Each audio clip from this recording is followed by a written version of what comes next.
Hi കൂട്ടുകാരെ, welcome to ലെമ്യ notes. ഇന്ന് നമ്മൾ എടുക്കാൻ പോകുന്നത് തിങ്സ് ഓഫ് എമിറേറ്റ്സ് എന്ന പാഠഭാഗത്തിന്റെ ചോദ്യോത്തരങ്ങളാണ്.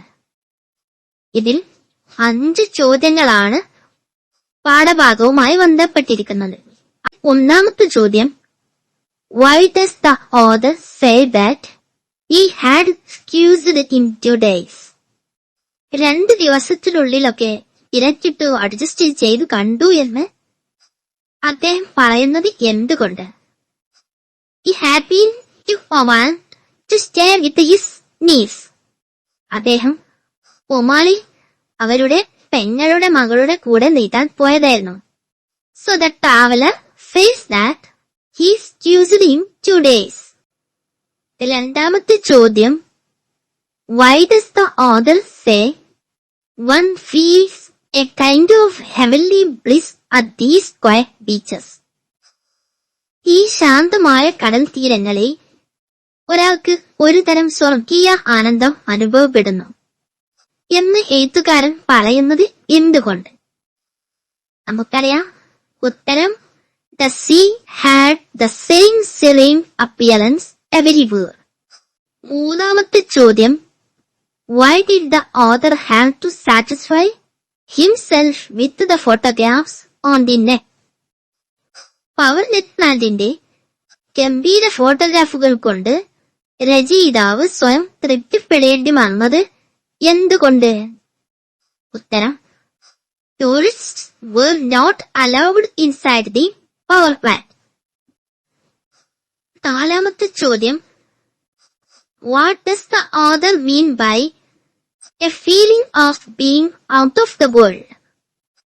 ലോകത്തിന് പുറത്താണെന്ന തോന്നൽ എന്നതുകൊണ്ട് രചയിതാവ് എന്താണ് അർത്ഥമാക്കുന്നത്? He felt out of the world at the sight of the dazzling lights and their reflections on the creek. അഞ്ചാമത്തെ ചോദ്യം, why did the author think he was unlucky in his visit to the Louvre Museum? Louvre museum സന്ദർശിക്കുന്നതിൽ താൻ ഭാഗ്യവാനല്ലെന്ന് രചയിതാവ് കരുതിയത് എന്തുകൊണ്ട്? ഉത്തരം, he could spend only half a day in the museum, so he feels unlucky. അദ്ദേഹത്തിന് ഒരു ദിവസത്തിന്റെ പകുതി മാത്രമേ മ്യൂസിയം സന്ദർശിക്കാൻ അവസരം കിട്ടിയതുള്ളൂ.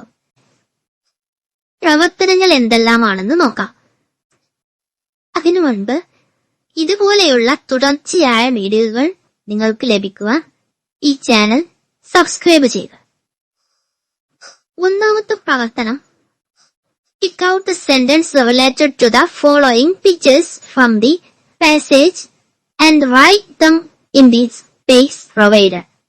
താഴെ കൊടുത്ത ചിത്രങ്ങളുമായി ബന്ധപ്പെട്ട വാക്യങ്ങൾ തിരഞ്ഞെടുത്ത് എഴുതുക. ഒന്നാമത്തെ ചിത്രം സൂചിപ്പിക്കുന്നത് എന്താണ്? അതെ, ബുർജ് ഖലീഫ. രണ്ടാമത്തെ ചിത്രം സൂചിപ്പിക്കുന്നത് ബോട്ട് റൈഡിനെ കുറിച്ചിട്ടാണ്.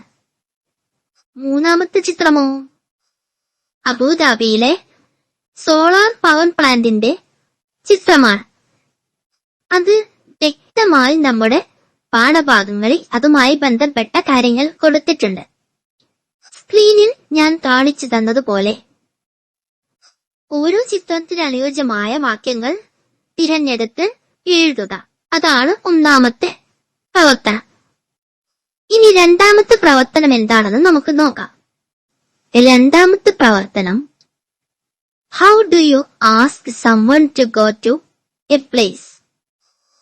ഒരാളോട് ഒരു സ്ഥലത്തേക്ക് പോകാൻ എങ്ങനെ ചോദിക്കും? അല്ലെങ്കിൽ how can I guide someone? എനിക്ക് എങ്ങനെ ഒരാളെ നയിക്കാനാകും? ഇതിൽ നമുക്ക് പഠിക്കാനുള്ളത് ഇങ്ങനെ നമുക്ക് ഇംഗ്ലീഷിൽ ഒരാൾക്ക് വഴി കാണിച്ചു കൊടുക്കാം, ഇങ്ങനെ പറയാം എന്നുള്ളതാണ്. നിങ്ങൾ നോക്കൂ, Sarah is guiding her friend May, who is not familiar with the locality. on how to reach her school. മേയ്ക്ക് സ്കൂളിൽ എങ്ങനെ എത്തിച്ചേരാം എന്നതിനെക്കുറിച്ച് തന്റെ സുഹൃത്ത് സെറ അവളെ ഗൈഡ് ചെയ്യുന്നത് നോക്കൂ. ഉദാഹരണം നോക്കൂ. മെയ് പറയുകയാണ്, hey Sera, do you know how to get to my school, town model school? May പറയുന്നു, ഏയ് സെറ, എന്റെ സ്കൂളായ ടൗൺ മോഡൽ സ്കൂളിൽ എങ്ങനെ എത്തിച്ചേരണമെന്ന് നിങ്ങൾക്കറിയാമോ? Cera, you have never gone to the school from here, have you? അപ്പോ സെറ പറയുകയാണ്, നീ ഇവിടെ നിന്ന് ഒരിക്കലും സ്കൂളിൽ പോയിട്ടില്ല അല്ലേ? Mary, never. How should I get there? On foot or taking a bus? Mary, ഒരിക്കലുമില്ല. കാൽനടയോ ബസ്സിലോ ഞാൻ എങ്ങനെ അവിടെ എത്തണം? Cera, why don't you walk? It's fun. Cera പറയുന്നു, എന്തുകൊണ്ട് നിനക്ക് നടന്നുകൂടാ? ഇത് രസകരമാണ്. Me, cool. So, how do we get there? Me, അടിപൊളി. അപ്പോൾ നമ്മൾ എങ്ങനെ അവിടെ എത്തും? Cera, all right. Listen, this lane joins beach road. Cera, ശരി, കേൾക്കൂ, ഈ പാത ബീച്ച് റോഡിൽ ചേരുന്നു. Cera, walk along beach road till you come to the big green sign for തൂവൽത്തീരം road. Everything clear so far? Cera, തൂവൽത്തീരം റോഡിന്റെ വലിയ പച്ച അടയാളം വരുന്നത് വരെ ബീച്ച് റോഡിലൂടെ നടക്കുക. ഇതുവരെ എല്ലാം വ്യക്തമാണോ? B, got it. Beach road, green sign, Thoovaltheeram road. B, മനസ്സിലായി. ബീച്ച് റോഡ്, പച്ച അടയാളം, Thoovaltheeram road. Sera, exactly. Turn left and keep going for about 200 meters. Then turn left again onto anganwadi road. Sera, കൃത്യമായി. ഇടത്തേക്ക് തിരിഞ്ഞ് ഏകദേശം 200 മീറ്റർ മുന്നോട്ട് പോകുക. പിന്നെ വീണ്ടും ഇടത്തോട്ട് തിരിഞ്ഞ് അംഗനവാടി റോഡിലേക്ക്. Me, right. What's next? Me, ശരി, അടുത്തതെന്താണ്? Sera, walk past the post office and the park. It's a nice stroll. Sera, post ഓഫീസും പാർക്കും കടന്ന് നടക്കുക. അതൊരു നല്ല യാത്രയാണ്. Mary, that is wonderful. What comes after that? May, അതിമനോഹരം. അതിനുശേഷം എന്താണ് വരുന്നത്? Sera, turn left onto railway station road. Keep going straight. Sera, railway station റോഡിലേക്ക് ഇടത്തേക്ക് തിരിയുക. Cera, after about 150 meters, you will see your school on left. You won't miss it. There is an ice cream shop across the road. Cera, ഏകദേശം 150 metre കഴിഞ്ഞാൽ ഇടതുവശത്ത് നിങ്ങളുടെ school കാണാം. നീ മിസ്സാക്കരുത്. റോഡിനപ്പുറം ഒരു ഐസ്ക്രീം കടയുണ്ട്. B, thanks awfully. I will have a go. Bye. May, വളരെ നന്ദി, ഞാൻ പോയി വരാം. ബൈ. ഹലോ കൂട്ടുകാരെ. സെറ മേയിയെ വഴി പറഞ്ഞു കൊടുത്തത് നിങ്ങൾ ശ്രദ്ധിച്ചുവോ? അവരുടെ സംഭാഷണം നിങ്ങൾക്ക് മനസ്സിലായില്ലേ? ഈ കാണുന്ന മാപ്പ് കണ്ടോ നിങ്ങൾ? നിങ്ങളുടെ ടെക്സ്റ്റ് ബുക്കിലുള്ളതാണ്. ഈ ടെക്സ്റ്റ് ബുക്കിലെ ബീച്ച് റോഡിന് അരികെയാണ് നിൽക്കുന്നത്. വെയിറ്റ്, സ്കൂളിൽ പോകാനുള്ള വഴി നമ്മളുടെ ടെക്സ്റ്റ് ബുക്കിൽ ഒരു ഉദാഹരണം കൊടുത്തിട്ടുണ്ട്. അതെന്താണെന്ന് നമുക്ക് നോക്കാം. To reach Town Model School, go straight along Beach Road for 50 meters. Town model സ്കൂളിലെത്താൻ നേരെ ബീച്ച് റോഡിലൂടെ 50 മീറ്റർ പോകണം. You can spot a big green signboard indicating Thoovaltheeram road. Thoovaltheeram റോഡിനെ സൂചിപ്പിക്കുന്ന ഒരു വലിയ പച്ച സൈൻ ബോർഡ് കാണാം. Go 200 meters along Thoovaltheeram road and take a left turn to anganwadi road. Thoovaltheeram റോഡിലൂടെ 200 മീറ്റർ പോയി അങ്കനവാടി റോഡിലേക്ക് ഇടത്തോട്ട് തിരിയുക. Continue walking past the post office and the park. Post ഓഫീസും പാർക്കും കടന്ന് നടത്തം തുടരുക. Take the first left turn onto railway station road. Railway station റോഡിലേക്ക് ആദ്യം ഇടത്തേക്ക് തിരിയുക. Walk straight ahead for 150 meters. 150 metre നേരെ മുന്നോട്ട് നടക്കുക. You will find the school on your left. ഈ ഇടതുവശത്ത് സ്കൂൾ കാണാം. You won't miss it if you notice the ice cream shop across the road. റോഡിന് മറുവശത്തുള്ള ഐസ്ക്രീം കട ശ്രദ്ധയിൽപ്പെട്ടാൽ നീ അത് നഷ്ടപ്പെടുത്തരുത്. ഇങ്ങനെയാണ് ഇതിൽ ഉദാഹരണം കൊടുത്തിട്ടുള്ളത്. ഇനി നമുക്ക് സ്വന്തമായിട്ട് ഒരു മാപ്പ് വരച്ചുകൊണ്ട് എങ്ങനെ ഒരാൾക്ക് വഴി പറഞ്ഞു കൊടുക്കാം എന്ന് നോക്കാം. Now let's draw something like this. രണ്ടാമത്തെ പ്രവർത്തനം നോക്കൂ. Take your pencil, crayons and paper. Let us draw a map connecting your home to your school. Show landmarks on the way like a park, a supermarket, a bank, an Akshara Kendra, and a post office. Let us name the road too. Use all the bright crayons you have to make the map colorful. നിങ്ങളുടെ pencil, ക്രയോണുകൾ, paper എന്നിവ എടുക്കുക. നിങ്ങളുടെ വീടിനെ നിങ്ങളുടെ സ്കൂളുമായി ബന്ധിപ്പിക്കുന്ന ഒരു മാപ്പ് വരയ്ക്കാം. Park, supermarket, bank, Akshaya കേന്ദ്രം, പോസ്റ്റ് ഓഫീസ് എന്നിങ്ങനെ വഴിയിൽ ലാൻഡ് മാർക്കുകൾ കാണിക്കുക. നമുക്ക് റോഡുകൾക്കും പേരിടാം. മാപ്പ് വർണ്ണാഭമാക്കാൻ നിങ്ങളുടെ പക്കലുള്ള എല്ലാ തിളക്കമുള്ള ക്രയോണുകളും ഉപയോഗിക്കുക. അപ്പോൾ നമുക്ക് മാപ്പ് വരയ്ക്കാം. മാപ്പ് വരച്ചു കഴിഞ്ഞാൽ ഉടനെ എങ്ങനെ നമ്മൾ വഴി പറഞ്ഞു കൊടുക്കണം എന്ന് കൂടി നമ്മൾ അതിൽ എഴുതണം. വഴി പറഞ്ഞു കൊടുക്കുമ്പോൾ നമുക്ക് ഉപയോഗപ്പെടുത്താനുള്ള കുറച്ച് ഉദാഹരണങ്ങൾ ടെക്സ്റ്റ് ബുക്കിലുണ്ട്. നമുക്ക് എഴുതുമ്പോൾ പരിഗണിക്കേണ്ട കുറച്ച് സെന്റൻസുകൾ ടെക്സ്റ്റ് ബുക്കിലുണ്ട്. അവ ഏതൊക്കെയെന്ന് നോക്കാം.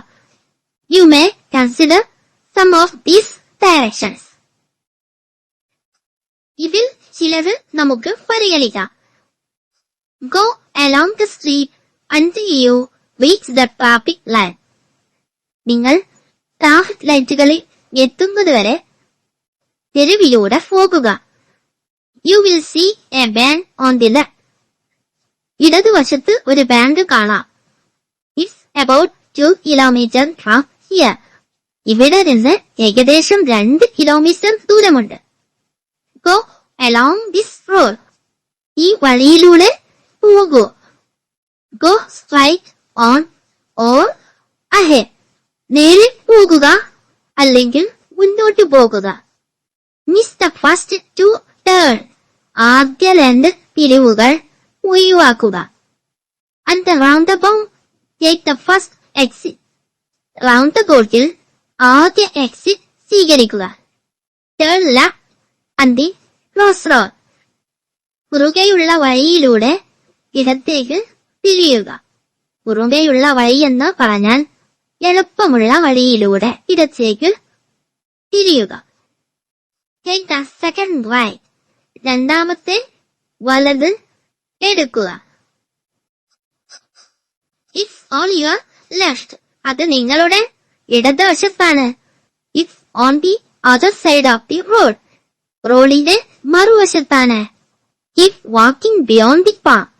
പാർക്കിന് അപ്പുറത്തേക്ക് നടക്കുക. Once you reach the junction, turn right. ജംഗ്ഷനിൽ എത്തിയാൽ വലത്തോട്ട് തിരിയുക. ഹായ് കൂട്ടുകാരെ, ഒരു സിമ്പിൾ ആയിട്ടുള്ള ഒരു മാപ്പ്, ഒരു ഉദാഹരണം അവിടെ കൊടുത്തിട്ടുണ്ട്. അതിന്റെ വഴി പറഞ്ഞു കൊടുക്കാനുള്ള വിവരണവും അവിടെ കൊടുത്തിട്ടുണ്ട്. വേണ്ടവർക്ക് അത് ഉപയോഗപ്പെടുത്താം. ഇനി അടുത്ത മൂന്നാമത്തെ ആക്ടിവിറ്റിയിലോട്ട് പോകാം. Your friend Neshwa Malayam from UAE decided to visit your home in Kerala. Here is the boarding pass of Neshwa Malayam, who arrived at Cochin International Airport from Dubai International Airport. UAEയിൽ നിന്നുള്ള നിങ്ങളുടെ സുഹൃത്ത് നേഷ്വ മറിയം കേരളത്തിലെ നിങ്ങളുടെ വീട് സന്ദർശിക്കാൻ തീരുമാനിച്ചു. Dubai international എയർപോർട്ടിൽ നിന്ന് കൊച്ചിൻ ഇന്റർനാഷണൽ എയർപോർട്ടിൽ എത്തിയ നേഷ്വ മറിയത്തിന്റെ ബോർഡിംഗ് പാസ് നിങ്ങളെ കാണിക്കുന്നു. You can see the passenger's name, boarding airport, destination, flight number, seat number, and departure gate number. A passenger cannot enter a flight without the boarding pass. നിങ്ങൾക്ക് യാത്രക്കാരന്റെ പേര്, ബോർഡിംഗ് എയർപോർട്ട്, ലക്ഷ്യസ്ഥാനം, flight number, seat number, പുറപ്പെടൽ gate number എന്നിവ കാണാൻ കഴിയും. Boarding pass ഇല്ലാതെ ഒരു യാത്രക്കാരന് വിമാനത്തിൽ പ്രവേശിക്കാൻ കഴിയില്ല. നിങ്ങൾ നോക്കൂ. After landing, Neshwa Maryam was given a form to fill it up and her completed. You can use the boarding pass to fill in some of the entries. വിമാനത്തിൽ നിന്ന് ഇറങ്ങിയ ശേഷം നേഷ്വ മറിയത്തിന് പൂരിപ്പിക്കാൻ ഒരു ഫോം നൽകി. അത് പൂർത്തിയാക്കാൻ അവളെ സഹായിക്കുക. ചില എൻട്രികൾ പൂരിപ്പിക്കുന്നതിന് നിങ്ങൾക്ക് ബോർഡിംഗ് പാസ് ഉപയോഗിക്കാം. അപ്പോൾ നേരത്തെ കിട്ടിയിട്ടുള്ള ബോർഡിംഗ് പാസ്, നശ്വന്റെ ബോർഡിംഗ് പാസ് വെച്ചിട്ട് സെൽഫ് റിപ്പോർട്ടിംഗ് ഫോം നമ്മൾ പൂർത്തിയാക്കണം. അവളെ സഹായിക്കാം. സെൽഫ് റിപ്പോർട്ടിംഗ് ഫോം എന്ന് പറഞ്ഞാൽ വിമാനത്തിൽ നിന്നും ഇറങ്ങിക്കഴിഞ്ഞാൽ കൊടുക്കുന്ന ഒരു ഫോമാണ്. സ്വയം അറിയിക്കൽ പത്രിക, self reporting form. All passengers coming to India are required to fill up this form and submit it at the travelers counter at the exit. ഇന്ത്യയിലേക്ക് വരുന്ന എല്ലാ യാത്രക്കാരും ഈ ഫോം പൂരിപ്പിച്ച് എക്സിറ്റിലെ ട്രാവലേഴ്സ് കൗണ്ടറിൽ സമർപ്പിക്കേണ്ടതാണ്. ആദ്യമായി നമ്മൾ എഴുതേണ്ട കാര്യം പേഴ്സണൽ ഇൻഫർമേഷനാണ്. പേഴ്സണൽ ഇൻഫർമേഷൻ എന്നാൽ സ്വകാര്യ വിവരം, വ്യക്തിപരമായ വിവരങ്ങൾ. നെയിം ഓഫ് ദ പാസഞ്ചേഴ്സ്, യാത്രക്കാരന്റെ പേര്, flight number, seat number, date of arrival, എത്തിച്ചേരുന്ന തീയതി, port of origin of journey, യാത്രയുടെ ഉത്ഭവ സ്ഥലം, പോർട്ട് ഓഫ് ഫൈനൽ ഡെസ്റ്റിനേഷൻ, എത്തിച്ചേരേണ്ട സ്ഥലം. ഇത്രയും കാര്യങ്ങൾ നമ്മൾ ആദ്യമായി പേഴ്സണൽ ഇൻഫോർമേഷൻ ഭാഗങ്ങളിൽ എഴുതേണ്ടതാണ്. ഇത് നമ്മുടെ ബോർഡിംഗ് പാസിൽ നിന്നും നമുക്ക് ലഭിക്കും. രണ്ടാമത്, contact address in India for all travellers. ഇന്ത്യയിലെ വിലാസം, house number, street, village, tehsil, district, state, pin, residence number, mobile number, email ID. ഇത്രയും കാര്യങ്ങൾ നമ്മൾ അഡ്രസ് ആക്കിയിട്ട് കൊടുക്കാം. Details of countries visited in last 28 days. കഴിഞ്ഞ 28 ദിവസങ്ങളിൽ സന്ദർശിച്ച രാജ്യങ്ങളുടെ വിശദാംശങ്ങൾ താഴെ പറയുന്ന ഭാഗത്ത് ചേർക്കണം. പിന്നീട് Are you suffering from any of the following symptoms? True mark. ആയി പറയുന്ന ഏതെങ്കിലും ലക്ഷണങ്ങളാൽ നിങ്ങൾ കഷ്ടപ്പെടുന്നുണ്ടോ? ഒരു അടയാളം രേഖപ്പെടുത്തുക. ഫീവർ, പനി, കഫ്, ചുമ, റെസ്പിറേറ്ററി ഡിസ്ട്രസ്, ശ്വാസ സംബന്ധമായ ബുദ്ധിമുട്ട്. ഇത്രയും കാര്യങ്ങളാണ് ഒരു സെൽഫ് റിപ്പോർട്ടിംഗ് ഫോമിൽ നമ്മൾ പൂർത്തിയാക്കേണ്ടത്. ഇനി അടുത്ത ഒരു ആക്ടിവിറ്റി നോക്കാം. 4ാമത്തെ activity, note the words in italics in the following sentence. താഴെ കൊടുത്ത വാക്യങ്ങളിലെ ചെരിച്ചെഴുതിയ വാക്കുകൾ ശ്രദ്ധിക്കുക. ഇറ്റാലിക്സ് മീൻസ് ചെരിച്ചെഴുതിയ. Does he have the same seven appearance everywhere? അതിൽ സെവൻ എന്നുള്ളത് ചെരിച്ചെഴുതി അല്ലെ? I was able to view the imposing Burj Khalifa, the tallest building in the world. Imposing എന്നുള്ളത് ചെരിച്ചെഴുതിയിട്ടുണ്ട്, 2 മാർക്ക് കൊടുത്തിട്ടുണ്ട്. അപ്പോ ഇതൊക്കെ എന്താണെന്ന് നമുക്ക് വിശദമായിട്ട് പഠിക്കാം. Some words are used to describe people, places and things. They describe how people, places or things look like, taste, smell or feel. ആളുകളെയും സ്ഥലങ്ങളെയും വസ്തുക്കളെയും വിവരിക്കാൻ ചില വാക്കുകൾ നമ്മൾ ഉപയോഗിക്കാറുണ്ട്. അവ ഏതെല്ലാം എന്ന് നമുക്ക് നോക്കാം. ബ്യൂട്ടിഫുൾ, മനോഹരം. പെറ്റി, സുന്ദരി. ക്വയറ്റ്, നിശബ്ദം, ശാന്തമായ. ബ്യൂസി, തിരക്ക്. പീസ്ഫുൾ, സമാധാനപരമായ. നോയ്സി, ഒച്ചയുണ്ടാക്കുന്ന. ഗ്രീൻ, പച്ച. സേഫ്, സുരക്ഷിത. ഡേഞ്ചറസ്, അപകടകരമായ. ക്രൗഡഡ്, തിങ്ങി നിറഞ്ഞ. എംപ്റ്റി, ശൂന്യ. കളർഫുൾ, വർണ്ണാഭമായ. ലവ്ലി, ഉത്സാഹമുള്ള. ബ്രെത്ത്ടേക്കിംഗ്, ആശ്വാസകരമായ. ബസ്ലിംഗ്, തിരക്കുള്ള. വൈബ്രന്റ്, ഊർജ്ജസ്വലമായ. ഇതിലെ വാക്കുകൾ ചിലത് ഉപയോഗിച്ച് നിങ്ങൾ അടുത്തിടെ സന്ദർശിച്ച ഒരു സ്ഥലത്തെ കുറിച്ചുള്ള വിവരണം എഴുതുക. ഒരു മോഡൽ വളരെ സിമ്പിൾ ആയിട്ട് ഞാൻ അവിടെ കൊടുത്തിട്ടുണ്ട്, വേണ്ടവർക്ക് ഉപയോഗപ്പെടുത്താം. Kashmir is beautiful in the spring and one of the most naturally peaceful places. The roads in Kashmir are very dangerous. The towns of Kashmir are very crowded places. There are also very safe places in Kashmir. Dear കൂട്ടുകാരെ, നിങ്ങൾക്ക് ഈ video ഉപകാരപ്പെട്ടിട്ടുണ്ടോ? ഉപകാരപ്പെട്ടിട്ടുണ്ടെങ്കിൽ നിങ്ങൾ subscribe ചെയ്യാൻ മറക്കരുത്. Like button അമർത്തുക. നിങ്ങളുടെ അഭിപ്രായങ്ങൾ comment ബോക്സിൽ രേഖപ്പെടുത്തുക. ഉപകാരപ്പെടുന്നവർക്ക് ഇത് അയച്ചു കൊടുക്കണേ. അധികം വൈകാൻ തന്നെ നമ്മള് 7ാം ക്ലാസ്സിലെ അടുത്ത പാഠഭാഗവുമായി ഉടൻ തന്നെ വരാം. Okay, bye.